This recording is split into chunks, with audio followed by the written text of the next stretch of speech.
ஸ்ரீமதே ராமானுஜாய நமஹ. நம்ம பார்த்துட்டுருக்க இந்த ரோடு ராமேஸ்வரத்தையும் தனுஷ்கோடியும் கனெக்ட் பண்ணுறது.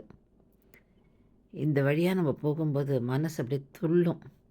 அதாவது பக்தி இல்லாதவாளுக்குமே பக்தி வரும். ஏன்னா ஒரு காலத்தில் ஸ்ரீராமர் நடந்து சென்ற பாதை இது. அப்போ அந்த இடத்துல நம்மளும் நடக்கிறோன்னா நம்ம எவ்வளோ ஒரு புண்ணியம் பண்ணியிருக்கணும். அதுக்கு இப்போ எப்படியெல்லாம் வசதிகள் இருக்குது அதை நினச்சா இன்னும் ஆச்சரியமாக இருக்குது. அவள்லாம் அந்த காலத்தில் அவ்வளோ கஷ்டப்பட்டு போயிருக்கா இந்த வழியாலாம். ஆனால் நம்ம இன்றைக்கி அந்த கடல் நடுவில் ஒரு ரோடு அமைச்சு அந்த ரோடுக்கு மேலே வண்டியில் போயின்ட்டுருக்கோம். அப்போ இது எல்லாமே பகவானால் க்ரியேட் பண்ணப்பட்டது தான். அப்போ அந்த பகவானுடைய மகிமையை நினச்சி அப்படியே உடம்பே புல்லரிக்கிறது. ரெண்டு பக்கமும் கடல் நீர், அது நடுவில் நம்ம அதை கடலை கிழிச்சுட்டு நம்ம போகிறோம். இப்போ என்ன ஒரு அற்புதமான ஜேர்னி இது. அப்படியே ஆனந்தமாக இருக்கும். அப்படியே மனசு அப்படியே துள்ளி குதிக்கும். அந்த இயற்கையை நினச்சி, அந்த இயற்கையோட படைப்பை நினச்சி, அதை படைத்த பகவானை நினச்சி. இந்த ரோடு தனுஷ்கோட்டிக்கு எடுத்துன்னு போய்டுறது நம்மளை. ஸோ தனுஷ்கோட்டியில் ஒரு காலத்தில் சைக்ளோன் வந்ததுனால அந்த ஊரே முழுகி போகிறது.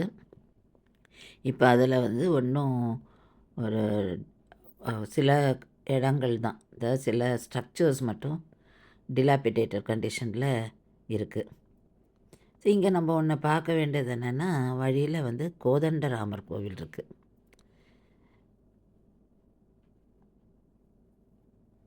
இன்னொன்று இங்கேருந்து, அதாவது தனுஷ்கோடியிலேருந்து ஒரு 30 நிமிஷம் டிரைவில் ஸ்ரீராமர் பாதம் அப்படின்னு ஒரு இடம்.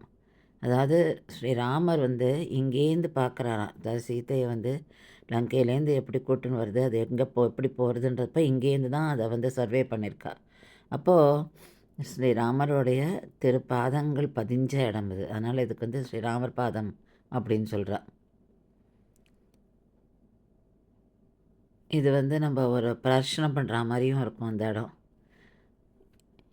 கந்த மதன பர்வதம் அப்படின்ற இது மலை, இதுக்கு மேலே அமைஞ்சிருக்கு இந்த இடம். ஏன்னா இதுக்கு மேலே ஏறி தான் ராமர் பார்த்துருக்கார் லங்கையை. ரொம்ப அற்புதமான இடம்.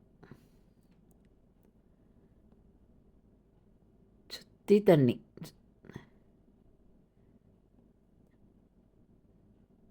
கடல் சூழ்ந்த இடம் இது. ஸோ நம்ம சேவிக்க வேண்டிய இடம் ஸ்ரீ ராமர் பாதம் ராமேஸ்வரத்தில்.